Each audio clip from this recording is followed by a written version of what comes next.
নমস্কার, আমি অনির্বাণ ঘোষ। আজ রথযাত্রা, সকলকে রথযাত্রার অনেক অনেক শুভেচ্ছা। এই প্রথমবার বাড়ি ছাড়া রথে মনটা একটু খারাপ, কিন্তু কিছু করার নেই। এটাই কর্মভূমি, এটাই ধর্মভূমি এখন আমার। তো যখন ছোট ছিলাম তখন আজকের দিনের জন্য কত উৎসাহিত হয়ে থাকতাম। এখনও যারা গ্রামের ছেলে, তো কিছু কিছু গ্রামে এখনও হয় এই রথের জন্য এত উৎসাহ। বাঁশ টাঁশ কেটে চাকা করে কাগজ নিয়ে, যা রথ যত বড় তার দবদবা তত বেশি। গোটা পাড়া ঘোড়া, বৃষ্টিতে কাদাতে হতো অব্দি কাদা হয়ে থাকতো গ্রামে তখন। তার মধ্যেই ঘোরা, তার মধ্যেই আলাদা মজা। 3-4 জন মিলে করতাম একসাথে সেই রথ। দিনের শেষে যে টাকা উঠতো, হয়তো 150, তখনকার দিনে এনাফ ছিল আমাদের জন্য।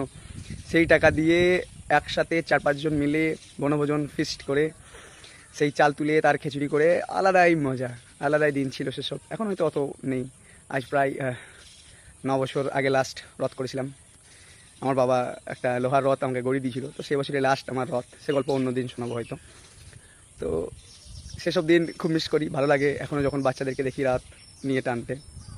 তো এটাই বলার, জগন্নাথ সবই দেখেন। ধন্যবাদ।